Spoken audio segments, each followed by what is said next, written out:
बच्चों दैनिक जीवन में रसायन लेसन जो केमिस्ट्री का है वो उससे अगर बोर्ड क्लास में कोई पेपर में क्वेश्चन आएगा तो आप मान करके चलिए कि ये जो मैंने बोर्ड पर कंटेंट लिखा हुआ है ना, इनमें से एक क्वेश्चन आपसे पूछा जाएगा हर हाल के अंदर। ठीक है, तो जो आपके पास दैनिक जीवन में रसायन लेसन के कुछ छोटे छोटे टॉपिक छूट गए थे, उन टॉपिक्स को मैं कवर कर रहा हूं, और जिनमें पहला टॉपिक है अपने पास प्रतिरोधी।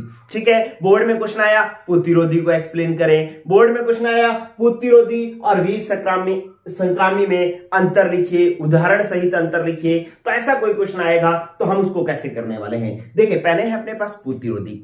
प्रतिरोधी बच्चों एंटीसेप्टिक कहते हैं, इंग्लिश में इसको क्या कहते हैं, एंटीसेप्टिक। ठीक है, ये सजीव उत्तकों पर प्रयुक्त होते हैं। जैसे हमारे पास चोट लगी तो बाहर, ये सजीव उत्तक है ना, चोट लगी तो यहां पर प्रयुक्त होगा। कोई घाव है उस पर लगा लिया, जो हम क्रीम लगाते हैं वो सारी जो है वो प्रतिरोधी बातें है। घाव चोट आदि पर जो शरीर के बाहर प्रयुक्त होते हैं, जिन्हें खाया नहीं जाता। ठीक है, आपको ऐसा नहीं होता कि मतलब जो चोट यहां पर लगी है आपको कहे ये ले ये ट्यूब खा ले, खानी नहीं होती वो। ठीक है, तो जो घाव चोट आदि पर सजीव उत्तकों पर शरीर के बाहर प्रयुक्त होते हैं उन्हें हम प्रतिरोधी कहते हैं, इन्हें खाया नहीं जाता। मैंने कहा प्रतिरोधी को एंटीसेप्टिक भी कहते हैं। ठीक है, इसलिए आप याद भी रख सकते हैं कि एक टीवी में ऐड आया करती थी कि वो एक बच्चे के चोट लग जाती है तो वो अपनी मम्मी को कहता है मम्मी चोट लग गई, तो पता नहीं उसकी मम्मी कहती है कि एंटीसेप्टिक क्रीम बोरोलिन, ऐसी ऐड आती थी। मतलब बोरोलिन क्रीम जो है वो उस चोट के ऊपर लगा लो, इसका मतलब बोरोलिन क्रीम जो है वो क्या है, एक एंटीसेप्टिक है। ठीक है, जो चोट के ऊपर शरीर के बाहर लगाई जा रही है, ऐसा तो नहीं कहता कि ले बोरोलिन ट्यूब खा ले, समझ में आई कि नहीं ये बात, तो इसलिए इसको खाया नहीं जाता। अब एग्जाम्पल देखो, एग्जाम्पल क्या है, आपको प्रतिरोधी में लिखना है सजीव उत्तकों पर प्रयुक्त, जैसे घाव और चोट में प्रयुक्त, इन्हें खाया नहीं जाता। उदाहरण फ्यूरासीन, याद करो फ्यूरासीन और सेफ्रामाइसिन। दूसरा क्या है, सेफ्रामाइसिन। फ्यूरासीन और सेफ्रामाइसिन जो है ये इसके उदाहरण है। बोरोलिन जो ट्यूब है तो उसका व्यापारिक नाम है, उसके अंदर साल्ट क्या है, फ्यूरासीन सेफ्रामाइसिन, ये जो है वो इसके अंदर साल्ट है। इसके अलावा जब चोट लगती है तो डेटॉल भी लगाई जाती है ना, डेटॉल से साफ किया जाता है उसको, तो डेटॉल भी एक एंटीसेप्टिक का कार्य करता है।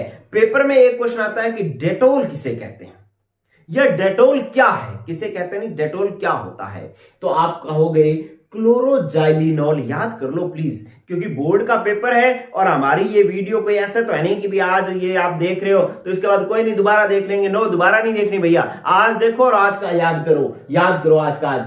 क्या डेटोल क्या है, क्लोरोजाइलिनॉल व टर्पिनॉल के मिश्रण को डेटोल कहते हैं। याद करो, क्लोरोजाइलिनॉल व टर्पिनॉल के मिश्रण को डेटोल कहते हैं। दो साल्ट है, क्लोरोजाइलिनॉल और टर्पिनॉल, क्लोरोजाइलिनॉल और टर्पिनॉल, इनके मिश्रण को डेटॉल कहते हैं।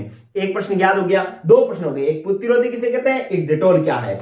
फिर प्रश्न आएगा साबुन में प्रतिरोधी गुण पैदा करने के लिए उसमें क्या मिलाया जाता है। जैसे ऐसे कई बार ऐसे टीवी में ऐड आती ना कि अरे ये साबुन लगाओ जर्म्स खत्म हो जाएंगे, है ना, तो उसमें जो साबुन के अंदर जो प्रतिरोधी गुण लाने के लिए कौन सा पदार्थ मिलाया जाता है, बाईथायानेल। क्या मिलाया जाता है, बाईथायानेल, जो प्रतिरोधी गुण प्रदान करता है किसको, साबुन को। साबुन में प्रतिरोधी गुण प्रदान करने के लिए क्या मिलाया जाता है, बाईथायानेल, बाईथायानेल। ठीक है, अच्छा एक और इंपॉर्टेंट क्वेश्चन, टिंचर आयोडीन क्या है, टिंचर आयोडीन क्या है। एक तो ये प्रतिरोधी तो है ही, लेकिन और क्या है कि आयोडीन का अगर अल्कोहल और जल में 2 से 3% मिश्रण बनाया जाए तो उसको अपने टिंचर आयोडीन कहते हैं।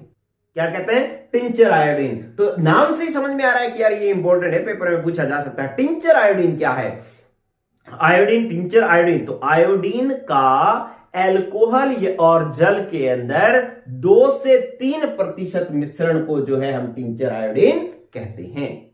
क्लियर होगी बात। फिर आ जाओ, बोरिक अम्ल का तनु जलीय विलीन। बोरिक अम्ल का अगर तनु जलीय विलीन मिला दो ना तो वो आंख के लिए प्रतिरोधी का काम करता है। मान लो आंख के ऊपर चोट लगी, आंख के अंदर चोट लगी, आप उसके ऊपर कुछ एंटीसेप्टिक लगाना चाहते हो, ठीक है, प्रतिरोधी लगाना चाहते हो, सूक्ष्म जीव को कहीं इसमें बढ़ने ना लग जाए, इसके लिए कुछ लगाना चाहते हो, तो आपको क्या लगाना पड़ेगा, बोरिक अम्ल का तनु जलीय विलीन लगाना पड़ेगा। बोरिक अम्ल का तनु जलीय विलयन, आंख के लिए प्रतिरोधी का कार्य कौन करता है? बोरिक अम्ल का तनु जलीय विलयन। चलिए ये सारी प्रतिरोधी इंपॉर्टेंट, डेटॉल, साबुन, टिंचर आयोडीन, बोरिक अम्ल, सारे इंपॉर्टेंट।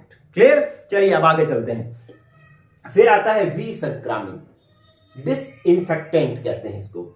विसंक्रामी जो है वो निर्जीव वस्तुओं पर प्रयुक्त होता है। ये दोनों ही सूक्ष्म जीवों को नष्ट करने का ही काम करते हैं, ध्यान रखना। लेकिन जो प्रतिरोधी है वो तो सजीव ऊतकों पर, जैसे मेरे शरीर पर चोट लगेगी तो मेरे को प्रतिरोधी लगाना है, लेकिन अगर मुझे फर्श साफ करना है तो मुझे क्या लगाना है? विसंक्रामी। क्यों? क्योंकि विसंक्रामी जो है वो निर्जीव वस्तुओं पर प्रयुक्त होते हैं, जैसे नाली, फर्श, ये साफ करने के लिए। जैसे हार्पिक वगैरह आते हैं ना, तो कहते हैं ना हार्पिक जो है वो 99% जर्म्स को मार देता है। तो हार्पिक क्या है? डिसइंफेक्टेंट है, विसंक्रामी है, वो प्रतिरोधी नहीं है। क्यों? क्योंकि ऐसा तो नहीं कहते ना कि चोट लग जाए तो चलो हार्पिक लगा लो, ऐसा नहीं है। हार्पिक जो है वो फर्श को साफ करता है, अपने बाथरूम को साफ करता है, टॉयलेट क्लीनर होता है, ठीक है। तो उसके अंदर जो है वो नाली और फर्श को साफ करता है, इसलिए ये निर्जीव वस्तुओं पर प्रयुक्त होता है, इसे अपने विसंक्रामी कहते हैं। अब अगर आपसे पूछा जाता प्रतिरोधी और विसंक्रामी में अंतर लिखो, तो आप कहते हैं प्रतिरोधी तो कौन से होते हैं? जो ये सूक्ष्म सजीव ऊतकों पर प्रयुक्त होते हैं और सूक्ष्म जीवों को नष्ट करते हैं, जैसे घाव और चोट पर प्रयुक्त होते हैं, इन्हें खाया नहीं जाता। और विसंक्रामी के लिए क्या लिखोगे? ये भी सूक्ष्म जीवों को नष्ट करते हैं, लेकिन ये कहां प्रयुक्त होते हैं? निर्जीव वस्तुओं पर प्रयुक्त होते हैं, जैसे नाली और फर्श, इन पर प्रयुक्त होते हैं। फर्श साफ करना हो, नाली साफ करना हो, ठीक है। इसके उदाहरण फ्यूरामाइसिन, सेफ्रामाइसिन, और इसका उदाहरण क्लोरीन का 0.2 से 0.4 ppm, ppm क्या था? पार्ट्स पर मिलियन, ठीक है। 0.2 से 0.4 ppm का जल में विलयन जो है वो विसंक्रामी का कार्य करता है, ठीक है। कि अगर आप क्लोरीन को पानी के अंदर 2.2 से 0.4 ppm मात्रा में उसको घोल दोगे ना, भाग घोल दोगे उसका, तो जो है जो जल में विलयन बढ़ जाएगा, उससे आप पोछे मारोगे तो उस आपके फर्श पर कोई भी सूक्ष्म जीव, जीवाणु, कीटाणु नहीं रहेंगे। तो इसका मतलब है क्लोरीन के का 0.2 से 0.4 ppm का जो जलीय विलयन है वो किसका काम कर रहा है? विसंक्रामी का काम कर रहा है।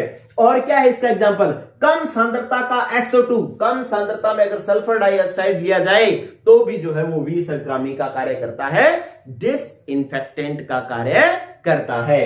चलिए ये बात भी होगी। अब आप देखो मजेदार चीज देखो, क्या आप फिनाइल लेके आते हैं? फिनाइल, ठीक है, मार्केट से।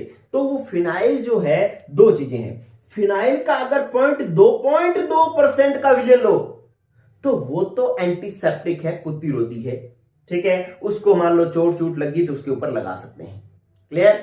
लेकिन अगर फिनॉल का 1% विलयन लो, 1% का मतलब फिनॉल ज्यादा सांद्रता में है, ठीक है, तो जो है ये विसंक्रामी का कार्य करेगा, मतलब उससे अपने फर्श के पोचे वोचे लगा सकते हैं। समझ में आ गई कि नहीं आगे बात? तो फिनॉल जो है वो दोनों ही काम करते हैं। अगर फिनॉल की सांद्रता कम है, 0.2 ही है, तो वो एंटीसेप्टिक का काम करेगा, प्रतिरोधी का काम करेगा। लेकिन अगर फिनॉल की सांद्रता बढ़ा दो, 1% कर दो, तो वो विसंक्रामी का कार्य करेगा। क्या? डिसइंफेक्टेंट का कार्य करेगा, ठीक है भाई। तो ये सारे के सारे जो मैंने क्वेश्चन बताए हैं वो बहुत ही इंपॉर्टेंट थे। अब हम एक और इंपॉर्टेंट टॉपिक पर चलते हैं जिसका नाम है भोजन में रसायन। भोजन में जो हमारे खाद्य पदार्थ हैं उनके अंदर कुछ रासायनिक पदार्थ मिलते हैं, उनके बारे में पढ़ रहे हैं, जिसके अंदर पहला है कृत्रिम मधुरक। Very important. कृत्रिम मधुरक क्या होता है? Artificial sweetener. ये क्या होता है कि जैसे कई लोग जैसे चीनी चाय पीते हैं, मीठी चाय पीते हैं, तो उनको शुगर बढ़ जाता है, उनकी कैलोरी बढ़ जाती है, ठीक है। तो उनको जो है मीठे वाली चीनी वाली जो है वो चाय नहीं पी सकते। तो इसलिए वो उनको ऐसे मीठे की जरूरत पड़ती है जो मीठा तो बढ़ाए, चीज में स्वाद तो मीठा ला दे, लेकिन कैलोरी ना बढ़ाए, ठीक है। तो इसका मतलब जो कृत्रिम मधुरक होते हैं ना, वो कैलोरी नहीं बढ़ाते लेकिन मीठापन ला देते हैं। समझ में आई बात? कि आप उसको चाय में डालोगे ना तो चाय तो मीठी हो जाएगी, लेकिन उसकी वजह से कैलोरी नहीं बढ़ेगी, शुगर नहीं होगी। ठीक है, तो उनको अपने क्या कहते हैं, कृत्रिम मधुरक कहते हैं। ठीक है, तो कृत्रिम मधुरक किसे कहते हैं, वे पदार्थ जो स्वाद में मीठापन तो ला देते हैं लेकिन कैलोरी नहीं बढ़ाते, उन्हें हम कृत्रिम मधुरक कहते हैं। ठीक है, और वैसे कैलोरी बढ़ने से आदमी मोटा भी होता है। ठीक है, इसलिए इसकी भी एक ऐड आती है कृत्रिम मधुरक की भी, शायद कौन है, विपाशा वासु की एक ऐड आती है, वो ऐसे करती है शुगर फ्री सैफरिन ऐसे करके एक ऐड ऐसे करके बोलती है, उसकी डिबिया भी ऐसे करके ही होती है। ठीक है, सैकरिन, ठीक है, सैकरिन बोलती है, सैकरिन।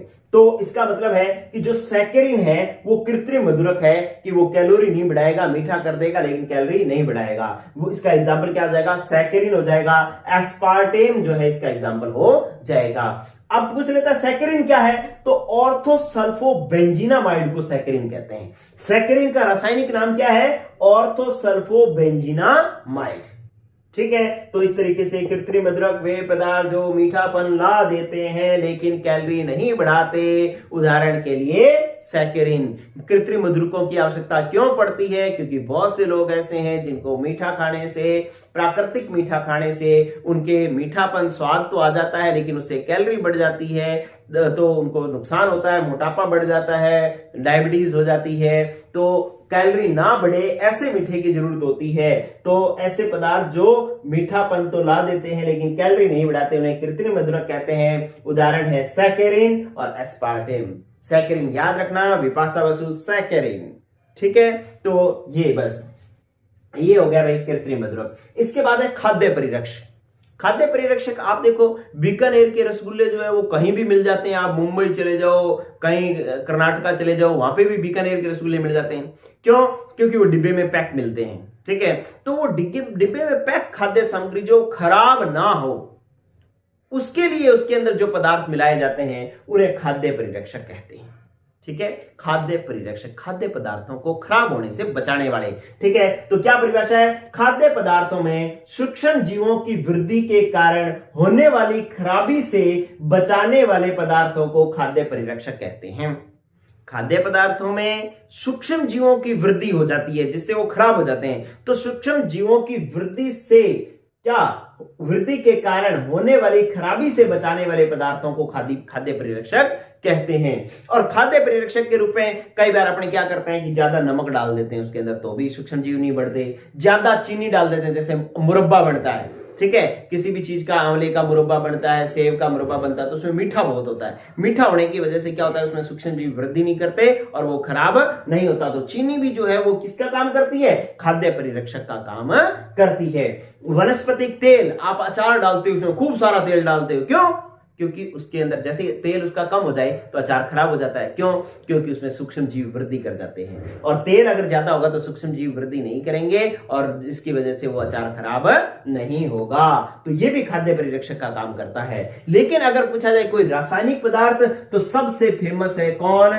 Sodium benzoate. ठीक है, खाद्य परिरक्षक का उदाहरण लिखो, सोडियम बेंजोएट। ठीक है, सूत्र है C6H5COONA, सोडियम बेंजोएट। ये भी पूछ लेता है कि ये फेमस क्यों है, ये इसलिए फेमस है क्योंकि ये खाद्य पदार्थों में मिला लिया। अब हम खाद्य पदार्थ खाएंगे तो ये भी अंदर जाएगा हमारे शरीर में, इसका क्या हो जाता है, इजीली पाचन हो जाता है, अपने शरीर में डाइजेशन, बाकी सारी चीजें जैसे पचती है वैसे सोडियम बेंजोएट भी पच जाता है। इसलिए जो है इसको खाद्य परिरक्षक के रूप में काम में लिया जाता है। ये सेफ है। समझ में आ गई कि नहीं आ गई बात। तो इस प्रकार से आज का ये पूरा बोर्ड जो है कैसा लगा, कितना इंपॉर्टेंट आपको लगा, आपके मन में आया कि इनको पढ़ करके किया वास्तव में सर इनमें से क्वेश्चन तो बन सकता है, डिटेल पूछ सकता है, क्या हो सकता है, टिंचर आयोडीन पूछ सकता है, आंख के लिए पुतिरोधी कौन होता है, पुतिरोधी और विसंक्रामक में अंतर पूछ सकता है, कृत्रिम मधुरक क्या होता है ये पूछ सकता है, खाद्य परिरक्षक क्या होता है ये पूछ सकता है। आपको लग रहा है तो कमेंट करके बताओ कि आज की वीडियो कितनी इंपॉर्टेंट रही। छोटी सी वीडियो है, सबको शेयर भी करो, वीडियो को लाइक करो। चैनल कौन सा है अपना, केमिस्ट्री विद तेजू सर, सबको शेयर कर दो ताकि सबको फायदा हो। ठीक है, और ज्यादा जिन्हें देखेंगे मेरा हौसला बढ़ेगा, तो मैं और चैप्टर्स की वीडियो भी बनाऊंगा ताकि जो है आपको इजीली कंटेंट मिल जाए। Good luck, good bye.